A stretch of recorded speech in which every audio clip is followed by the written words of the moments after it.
والمؤمنات والصالحين والصالحات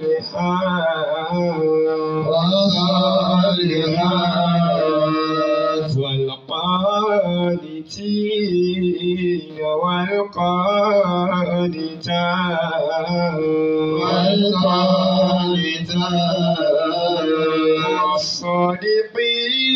والصادقين والصادقات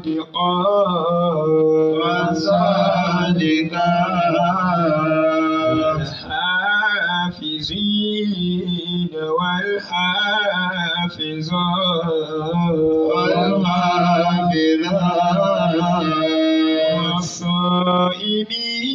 والصائمين والصائمات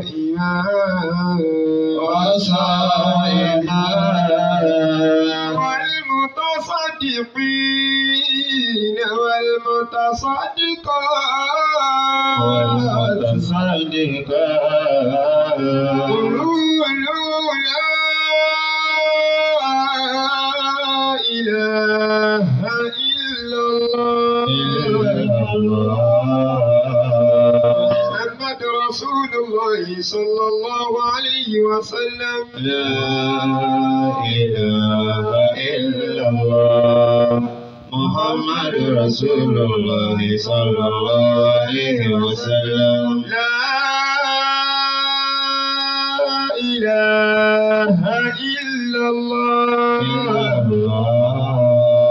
محمد رسول الله صلى الله عليه وسلم لا إله إلا الله محمد رسول الله صلى الله عليه وسلم لا إله إلا الله محمد رسول الله صلى الله عليه وسلم لا إله إلا الله محمد رسول الله صلى الله عليه وسلم الحمد لله الحمد لله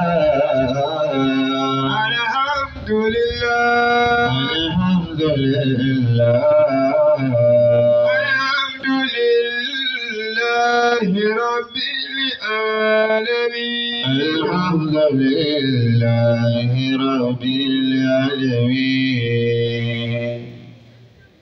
ọpẹ́ ni fún Ọlọ́run ọba wa, ọba tí ó tún kọ àkọọ́lẹ̀ ká máa ṣẹ́kù nínú ayé títí di ìrọ̀lẹ́ tòní. Ọba náà ni a dú ọpẹ́ fún.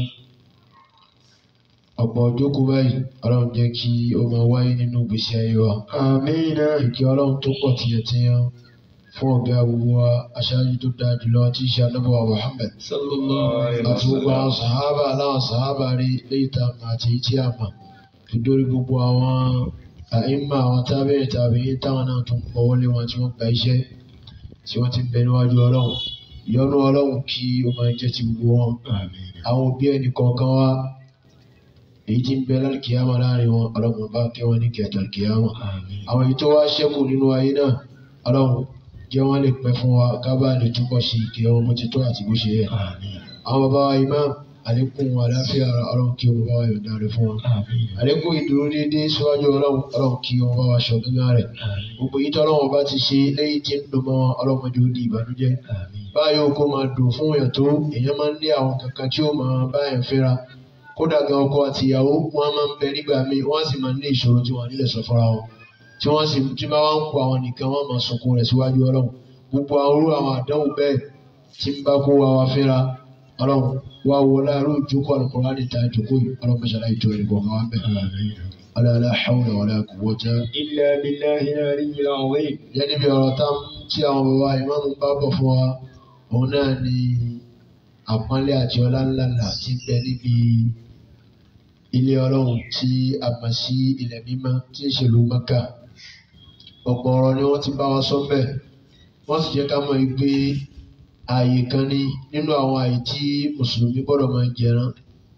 a gbọ́dọ̀ mọ̀ pé bí èèyàn bá lówó lọ́wọ́ àyè tí èèyàn gbọ́dọ̀ lọ ni bí ẹ bá sì fẹ́ lọ sọ́hùn èèyàn yìí lọ nílọ ti fáàrí èèyàn ń lọ nílọ pé mo fẹ́ lọ pé ìkan nínú àwọn orígun ẹ̀sìn ni ló fi jẹ́ pé èèyàn gbọ́dọ̀ lówó lọ́wọ́ bẹ́ẹ̀ ni èèyàn sì gbọ́dọ̀ ní àlàáfíà kí ẹ wá pé èèyàn ní lọ sílé Ọlọ́run bí ẹ bá ti wá lọ́hùn gbogbo ohun tí ẹ bá ń fẹ́nu ayé yàn òun ni yóò máa jẹ́ ìmúṣẹ fún yàn gbogbo àwọn àyè àṣẹ tí ń bẹ́ẹ̀ bẹ́ẹ̀ bí ẹ bá ṣe hajj bó ti tọ́ àti bó ṣe yẹ kò sí nǹkan náà téèyàn máa fẹ́nu ayé tí Ọlọ́run ọba ò ní ṣe fún wa Ọlọ́run owó tí yóò kó tiwa tá a fi lè máa jẹ̀rán àyè náà ní gbogbo ìgbà Ọlọ́run ṣe láì yọ̀ǹda rẹ̀ fún wa láwọn tó ti lọ Ọlọ́run ṣe lẹ́yọ̀ kan àwa náà tá ń jẹ̀rán àti débẹ̀ Ọlọ́run gbogbo ìgbà táwa náà bá lọ Ọlọ́run ṣe ní ẹ̀yọ̀ kan téèyàn lọ téèyàn ò ní lọ mímọ́ Ọlọ́run ṣe ní àlọ́ tó lọ fúnmọ́ra náà Ọlọ́run máa fòun náà fi ṣe sàrà fún wa ká lọ àìmọye rẹ̀ bàbá wa ń lọ Ọlọ́run kò ṣe ní ìtẹ́wọ́gbà fún wa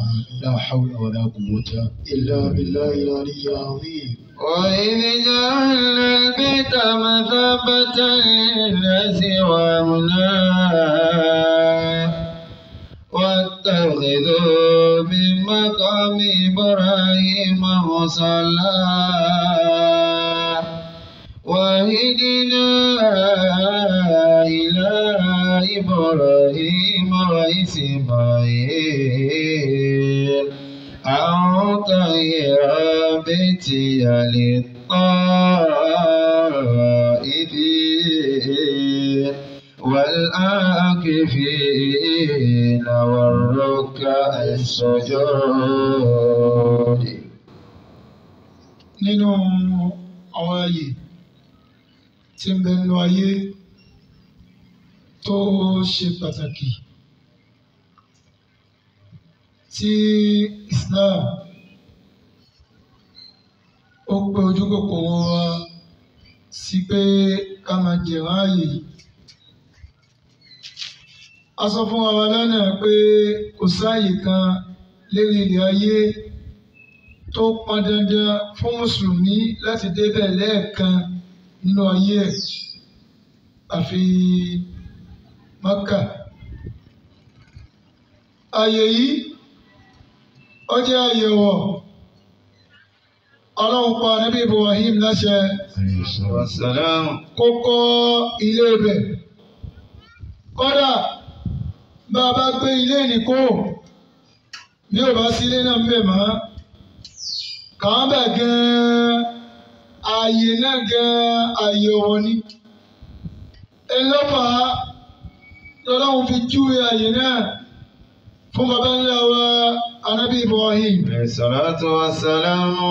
Ọlọ́run ní kó mọ ààyè náà ó sì wá mọ ààyè yìí ó kọ́ lẹ́yìn tó kọ́ a sọ̀rọ̀ fún wa lẹ́nu nípa òkúta kan tí ń bẹ ńbẹ̀ tí a ní rí wó òkúta náà níbi kan nínú ayé àfi Mákà. Òkúta yìí bẹ́ẹ̀ wọ́n bá bẹ̀rẹ̀ tawaf nínú súnà òun ni ká fi ọwọ́ kan òkúta náà. Bá a bá fọwọ́ kàn án nínú súnà ni ká kíìsì òkúta náà ká kíìsì ẹ̀. Tí ìdìkámù bá wà tá à ń pè ní goslo ìfúnpọ̀ bá pọ̀ débi pé àyè ò gbà wá láti lè fẹnu kíìsì òkúta ọ̀hún wọ́n ní ká fọwọ́ kàn án ká kíìsì ọwọ́ wa.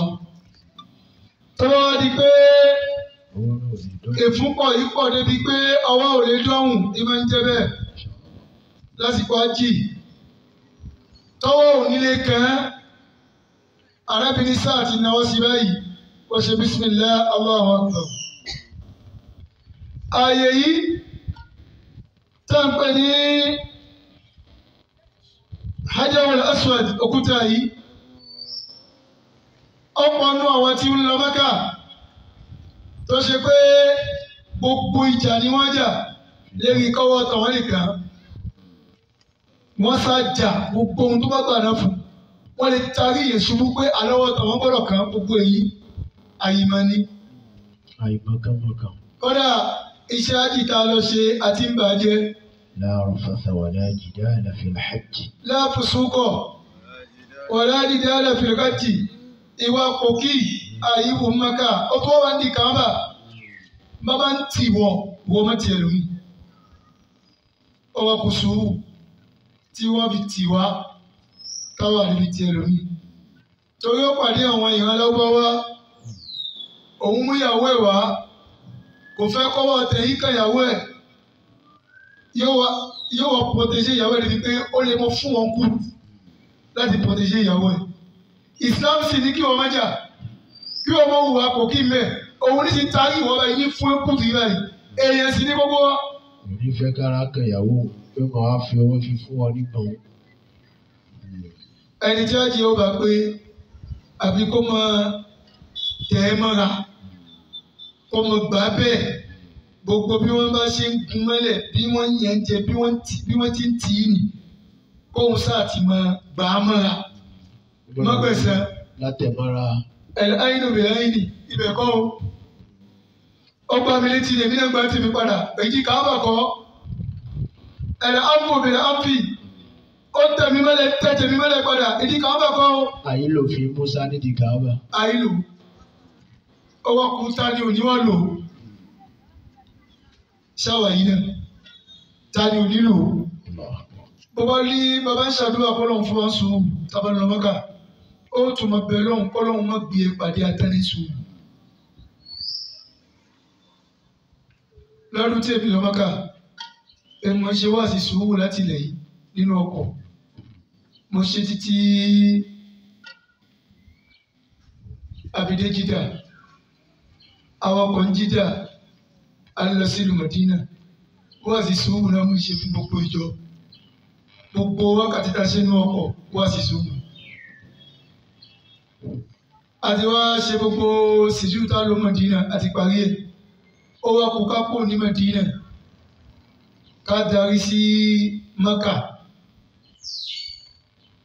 èyí kìí ṣe èrè kékeré ó kéré jù mọ́tò bá yára torí àwa akọ́lù Mọ̀dínà ní dèdè aago mẹ́fà àbọ̀.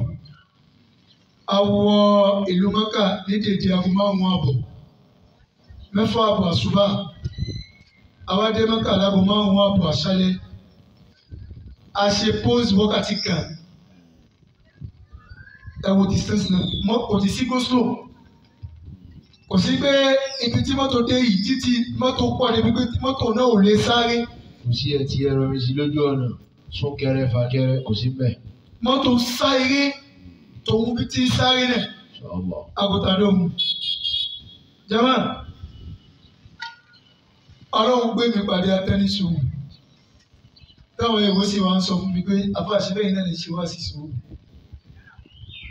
lóbi jẹ́ pé bàbá lọ Mọ́kà sùúrù á di mẹ́wù gan ni o tó wá lè jẹ́ náà lábẹ́ lọ́gbà ohun tá a fẹ́ lọ́gbà yìí náà wò ọ̀hún lóbi jẹ́ pé a ṣe iṣẹ́ tó pọ̀ kò sí wáàsí tó pàtàkì fẹ́ntì lọ Mọ́kà tó wáàsí sùúrù kò sí wáàsí náà wáàsí tó pọn dandan tá a máa ń ṣe fẹ́ntì lọ Mọ́kà sùúrù torí láàrin ìṣẹ́jú kan iṣẹ́ ó bàjẹ́ iṣẹ́ ló bàjẹ́ wọ́n gun ẹ o gbọ́dọ̀ gun wọn wọ́n bu ẹ lérí àárín o sì gbọ́dọ̀ fèsì ṣáwá tá a mẹ́sì ọ̀rọ̀ ẹni tí ó tó nǹkan ní bu ẹ ẹni tí ń bu èyí tó bá wú àtòkè àtìlẹ̀ àtàyé àtọ̀hún ẹ ó máa rí bíi pé eléyìí ò ju ẹni tí mo lè gbà síṣẹ́ tí mo fún lówó oṣù lọ. kò tó ìtọ́jú ẹsẹ̀. àmọ́ ẹ ti jẹ́ pàdé pọ̀ nínú ọkọ̀ kan náà ẹjọ́ lọ́mọ́ká aláàjì gbogbo yìí ẹ ti wá dé gbé. lójú tá a kó sí aṣọ karam aṣọ ìhram lọ́gọ́ tá a kọ́kọ́ wọ̀ lèmi kọ́kọ́ kó àdánwò tèmi.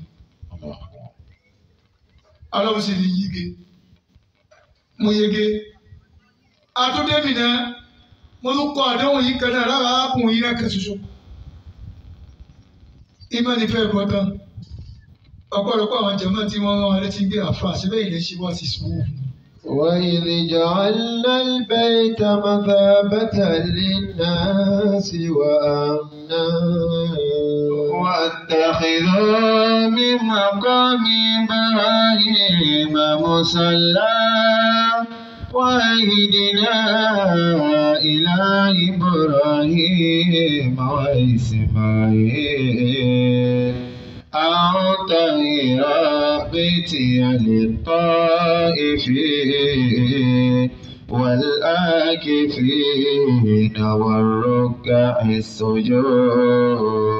Ilé Kaaba ni bí mo ti lọ nu òkúta kan wà ńbẹ̀ Hajarul Aswad. tá à ń pè ní Hajarul Aswad. Òkúta yìí náà لا يوجد حجر في العالم kò síbi kan nínú ayé a lè rí bomi mọ́ lẹ́yìn Mọ́kà. يجوز مسحه تعبدا. Ó lẹ́tọ̀ọ́ ká fọwọ́ pa láti fi ṣèjọ́sìn bí ẹ máa fọwọ́ pa ń ṣèjọ́sìn. إلا الأسود واليماني. Kò sókúta kan nínú ayé yàtọ̀ sí Hajarul Aswad àti Ruknul Yamani tá à ń fọwọ́ pa tí ń jẹ́ ìjọ́sìn. Bàbá ń fọwọ́ pa òkúta mi nínú ayé àṣírí. Lọ sí iṣẹ́ bọ́. Àti ìṣẹ̀bọ nígbà tá a bá bá nìyẹn ìjọ́sìn lọ. Inshallah. ولا يوجد ماء في العالم. Bẹ́ẹ̀ náà kò sí omi kan nínú ayé يشرب تعبدا. tá a máa mú tó ṣe pé mo mu omi yìí yóò máa jẹ́ ìjọ́sìn á tún máa gba dáadáa. وتؤجر على شربه غير زمزم. Tí wọ́n á tún máa kọ ládàá fún wa lérí pé a mú yàtọ̀ sómi Zemzem. وقلنا Omi Zemzem bí a bá mú yóò sì máa gba dáadáa. Ìrìn ẹ̀gbẹ́ ni o yóò tún máa gba dáadáa pé ìmú omi Zemzem ló fà á tá a bá parí tawaf. Tó yẹn lọ́fíà méjì ní Maqam Ibrahim. Ebi tó kàtà máa lọ lẹ́ẹ̀kan náà ìdí omi Zemzem lálọ́. Èèmọ̀ ó wá pọ̀ lára ohun yìí. Arábìyà Muhammad صلى الله عليه وسلم ó ní máa Zemzem لما شرب له. omi Zemzem ń bẹ́ẹ̀ fún un tó bá torí ẹ̀ mú. Àárẹ̀ tó bá mu omi Zemzem lé lórí òun náà máa bíyá. Bí ẹ bá mu omi Zemzem lẹ́yìn pé Ọlọ́run inú tí máa ń sábà dà mí láàmú ní gbogbo ìgbà yìí. Mi ń fẹ́ kí inú náà dà mí láàmú mọ́. Tó wá mú òní pọ̀hùn nínú tó fi jáde láyé. Inshallah. Ẹ̀yìn kan ní máa ń jẹ mí Ọlọ́run àbí ojú mi sábà rí rẹ̀ ní máa ń dà mí láàmú. Wọ́n mú omi Zemzem kan sí. Láti yẹn pé Ọlọ́run o, ojú tí ń ní mí lára yìí ní ìfẹ́ kó ní mí lára mọ́. O sì ní màmá. Mo rí èèmọ̀ kan lára omi yìí nígbà mo lọ. A ti rìn nínú òun, àwọn ọ̀bọ̀ Mẹ́kà. Òǹgbẹ wa ń gbẹ mí ní Madina lórí iṣẹ́. Òǹgbẹ yìí pọ̀, mo sì ní láti mú mi. Bó o bá sì débẹ̀, ó rí tútù, wọ́n kọ́ sára kúrà ni. Èyí tútù ni, èyí lásán ni. Mo wá wá lásán náà mi rí. Tútù mo rí ní gbogbo ibi tí mo ń gbà. Mo wá sọ fọ́lọ́wọ́ lóhùn. Bí n bá mú mi tútù, ohun mi máa ń ká ó kéré jù fọ́sẹ̀ kan. Bí n bá lọ mú omi tútù, ó kéré jù fún dídí ọ̀sẹ̀ kan. Ìfẹ́ lo ohun náà mi ní rí lò. Mo wá lọ omi yìí mo fẹ́ mú o. Mo sì fẹ́ lo ohun yìí o mọ̀ pé níbi ṣe wá sí fúnjọ o. Mi ò fẹ́ kó ká o. Mo bá ṣí omi yìí, mo bá mú. Ó wá la ohun. Omi tí máa ń ti ohun. Ó wá di ohun tó la ohun. Débi pé mò ń sọ̀rọ̀ ẹ̀mí náà yìí pé Òun náà ó já gidi. omi yìí já. Ohun náà ó jáde dáadáa. Mo wá mú tútù náà bẹ́ẹ̀ títí àbíkọ́ Mádínà. Nígbà táwọn Mẹ́kà láàrin àwọn èèwò èmi ní gbé àwọn àsìkò àtàwọn ṣe èmi mo fẹ́ gbé fún wọn. Ẹ̀rù tó wá ń bà mí pé mo fẹ́ lo ohun mi Ọlọ́run tútù náà sì máa ń dùn ún mu. má tó bẹ̀rẹ̀ sí mú mi yìí tí mo fi kó Mẹ́kà gbogbo ààyè tí mo fẹ́ lo òun ni mò ń wó òun lò olùdáadáa tí kankan ò ṣe òun náà mo wá mú bẹ́ẹ̀ fi dé àbálẹ́jọ́ mo wọlé yìí tí mo gbìyànjú tí mo mú pure water tútù fọ́sẹ̀ kan òun náà lọ. Wọ́n ti tọ́ ọ bọ̀ omi ayé rò. Fọ́sẹ̀ kan òun náà padà lọ tí mo sì fi kọ́ Mẹ́kà mo mú lójoojúmọ́ kíkọ́ òṣèlè èyí gbà mí ọlọ́run pọ̀. Omi Zemzem omi agbára ni omi náà làwọn àmọ́ pàtàkì ẹ̀ là ń kó dé là ń tà fáwọn akẹ́. Ní àkókò pé. Àwọn sẹ́wọ́n fún omi náà la máa ń tà fún wọn mùsùlùmí ní tà fún wọn.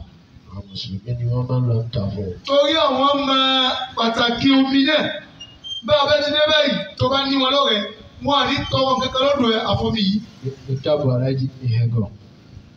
Báwọn bá gba omi náà wọ́n wá lulu wọ́n wò ó pọ̀ mọ́ra wọn lọ́gọ́ tá a bá gbé bùkátà lọ́dọ̀ wọn àwọn mùsùlùmí ti ń lọ bá wọn nì wọ́n bá ti wá dọ̀dọ̀ wọn pẹ̀lú bùkátà omi náà wọ́n tó agbó fún pé lọ́lù mùsùlùmí wa lo omi tó jẹ́ omi tiẹ̀ yóò wá máa fi yin àwọn tọ̀hún pé agbára ń bẹ lọ́dọ̀ wọn láì mọ̀ pé agbára táwa fi lè lọ́wọ́ bà. وإذ جعلنا البيت مثابة للناس وأمنا واتخذوا من مقام إبراهيم مصلى وعهدنا إلى إبراهيم وإسماعيل أن طهر بيتي للطائفين والعاكفين والركع السجود. وقلنا الحجر الأسود يمسح تعبدا لا تبركا. Omi Zemzem omi àbákà ni bẹ́ẹ̀ yẹn bá ti mú ohun tó bá torí ẹ̀ mú yóò sì ṣe ìwòsàn ni fún. Àbáwá ń jẹ́ mọ̀ pé Hajarul Aswad yìí tí ń bẹ ń lu Mẹ́kà tá a bá ń fọwọ́ pa ta àbúdẹ̀n àfi ṣèjọ́sìn ni lẹ́tàbàgùkàn kì í ṣe pé à ń fọwọ́ pa láti fi wá àlùbáríkà lára òkúta náà kò sí àlùbáríkà kan lára òkúta náà pé tá a bá ti fọwọ́ pa á fi ọwọ́ náà para kí àlùbáríkà òkúta nìkó lè dé sínú ìgbésí ayé wa irọ́ wọn gbé òkúta ní síbẹ̀ ká lè fi wá àlùbáríkà lára rẹ̀ àmọ́ wọ́n pe síbẹ̀ pé ká fọwọ́ pa ká lè fi ṣe ìjọsìn. لأن بعض الناس يظن أن مسحه يتبرك به. بعض الناس kọ́ dúlù nọ́ọ̀sì ni báwọn nọ́ọ̀sì lásìkò tó fà ní kọ́ mọ̀kọ́lẹ̀ ni báwọn nọ́ọ̀sì apá kan àwọn èèyàn àmọ́ láyé táwọn ń lò lé ní dúlù nọ́ọ̀sì ọgọ́rọ̀ èèyàn tí ń lọ Mẹ́kà ọ̀pọ̀ nínú àwa tá a lọ Mẹ́kà èrò wa ni pé Hajarul Aswad tá a bá fọwọ́ pa á fi wọ́n ìbáka ni ká lọ mọ̀ lẹ́nìí pé àyíwá ìbáka látara Hajarul Aswad. فيمسح عليه ويمسح على جسده. látara pé ẹlòmíì àwọn ìbáka látara Hajarul Aswad wọ́n wá fọwọ́ pa tó bá fọwọ́ pa bùṣe wọ́n wá fi para wọn lára.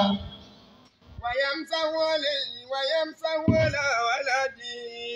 ẹlòmíì fọwọ́ pa Hajarul Aswad yóò tún wá fi ọwọ́ nípa ọmọ ẹ̀ lára lẹ́mìíyàn pé àlùbáríkà Hajarul Aswad ó dé sínú ìgbésí ayé ọmọ tó. وهذا من الجهل العظيم. gbogbo ẹni tí wọ́n ń ṣe bẹ́ẹ̀ ẹ̀rọ àwọn aláwọ̀bọ́wá rẹ́gẹ́dẹ́ tí wọ́n ń dára yìí àwọn aláwọ̀bọ́wá a máa ń wò pé àwọn aláwọ̀bọ́wá náà fi ní mẹ̀sì ọ̀pọ̀ wa la tó mẹ̀sì jù wọ́n lọ ó pọ̀ nù wa tẹ̀sí yé jù wọ́n lọ ẹlòmíì bá ti dọ́wọ́ tó bá yí pé lọ́wọ́ wá ń ṣe bẹ́ẹ̀ òun náà fẹ́ wá ṣe bẹ́ẹ̀ lẹ́wọ́n bá bá tẹ ẹ bá rí tí ń fọwọ́ pa kájẹ́wò lásùwẹ̀d tí fi ń para tàbí fi ń pọmọ ẹ̀ lára káwa máa kọ́ sí ẹ̀ ká mọ̀ pé àyìmọ̀kan ní dára mu.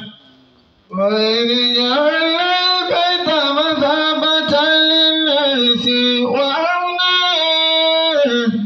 واتخذوا من مقام إبراهيم مصلى وعهدنا إلى إبراهيم وإسماعيل أن طهرا بيتي للطائفين والآكفين والركع السجود. وقد قال عمر أصفوا أرسلنا إني لأعلم أنك هجر لا تضر ولا تنفع. قال ما بين خجر الأسود kìí ṣe òkúta táwọn àlùbáríkà lára ẹ̀.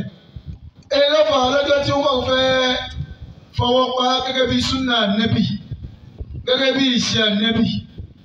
ó ń sọ fòkúta náà pé ìní lẹ́ àlẹ́mù ànẹ́kà hajar.